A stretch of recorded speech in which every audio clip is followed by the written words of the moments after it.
I used to think my baby just cried for milk or attention, until I saw the garden snake curl around her crib in broad daylight, and my dog, Max, cowering under the bed, too scared to bark. It started with the crying, sharp, sudden, and hollow, not the normal kind that builds from fussiness into a wail, but an eerie, piercing scream that arrived like clockwork every day at 12:17 p.m., not a minute earlier, not a second later. At first, we chalked it up to colic or a bad habit. Babies cry, right? But the consistency of it, that's what started to gnaw at me. It was as if someone or something had set an invisible alarm only my daughter could hear. Max, our golden retriever, was the first to react differently. Normally full of energy and never afraid of anything, Max would vanish moments before the crying began. I once found him shaking under the couch, ears flat, eyes wide. He wouldn't respond to his name, wouldn't eat, wouldn't come out until the crying stopped. And when it did, he'd slowly creep out, tail low, sniffing the air as if something toxic had just passed through the house. I didn't notice the snake at first. It was subtle, just a flicker in the corner of my eye through the nursery window, a movement too smooth to be the wind. The first time I truly saw it, I was in the kitchen, bottle in hand, looking through the glass as the baby wailed upstairs. A long, dark shape slithered across the backyard and disappeared into the bushes beside the house. It didn't feel right. It felt intentional. From then on, I began to watch, and I began to notice. The snake only came when the baby cried. Never before, never after. The days I kept the baby with me, it didn't appear, but the moment I put her in the crib and left the room, it came, silent, reptilian, purposeful. I tried to tell my husband. He shrugged it off. Snakes are normal out here. Just a coincidence. But Max knew better. The dog who used to chase squirrels now refused to enter the nursery.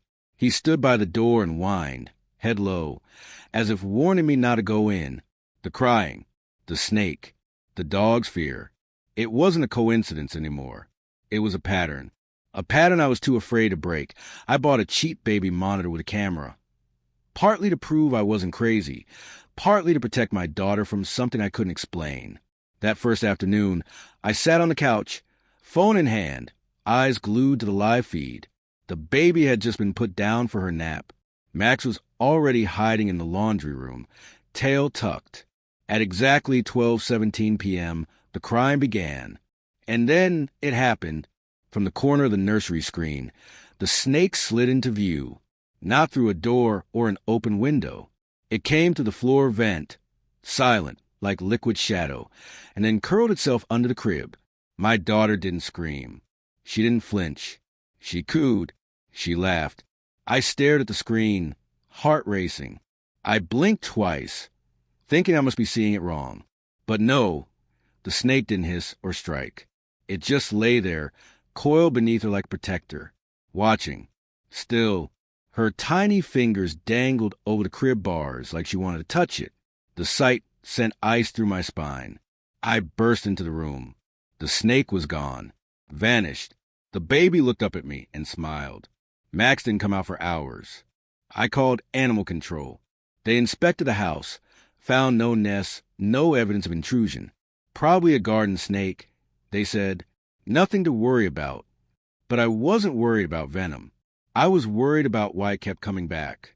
I blocked the vents. I sealed the dog door. I closed every opening in the nursery. The next day, same time, crying, same fear in Max. I ran to the room before looking at the monitor. Nothing in sight. I played the footage back later. The snake was already inside the crib. And this time, my baby was making a soft hissing sound. I didn't teach her that. No one did. That night, I sat in bed listening to her baby monitor, wide awake, while my husband snored beside me. No crying this time, just soft noises, strange rhythms, like she was talking to something I couldn't see. Or maybe something that didn't need to be seen anymore happened on a Wednesday, a bright, cloudless afternoon that should have felt comforting. But the silence was wrong. Too heavy, too sudden. 12:17 p.m. came and went, and there was no crying. At first, I felt relief. Maybe it was finally over. Maybe whatever had been happening had passed. I glanced at Max, who stood frozen near the nursery door, ears perked, hackles raised. He growled low, a sound I hadn't heard in months. That's when I knew something was worse than ever before. I ran up the stairs 2 at a time and flung the nursery door open. The crib was empty. No baby, no blanket, no stuffed animals. Just an unnatural stillness. And coiled in the center of the crib, perfectly still, was a snake. Its black scales shimmering in the daylight, cutting through the window, its unblinking eyes fixed on me. My scream shattered the silence. I lunged forward, ready to strike at it with whatever I could grab, but Max beat me to it. He charged in, barking like I'd never heard before, snapping and lunging at the crib. The snake didn't move. Instead, Max scratched at the wooden floor beneath the crib, frantically tearing at it, whining with urgency. I pulled the crib aside, heart thudding in my chest. There were scratch marks on the floor, not from Max. These were older, like small claw marks or fingernails. I noticed the floorboards had been loosened. With trembling fingers, I pried them up and uncovered a hollow cavity beneath the nursery floor. Inside it were things that didn't belong to us. Old pacifiers, rotting stuffed animals, a faded pink onesie, decades old, and in the center, drawn in blackened soot, was a strange looping symbol, circular, serpentine, moving almost, or maybe that was just my eyes playing tricks on me. Max whimpered. The snake had disappeared again. And then I heard it, not a cry, but a gurgle, a soft, infant giggle from the cavity below.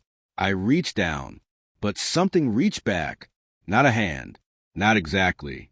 It felt scaled, soft and cold, and my baby's voice came from below. Mama. The light in the room dimmed, even though it was still midday. Whatever lived beneath the crib had taken her, and I was already too late sometimes.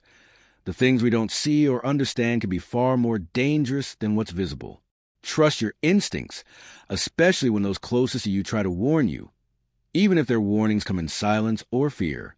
And remember, some mysteries are better left unexplored before they consume what you love most.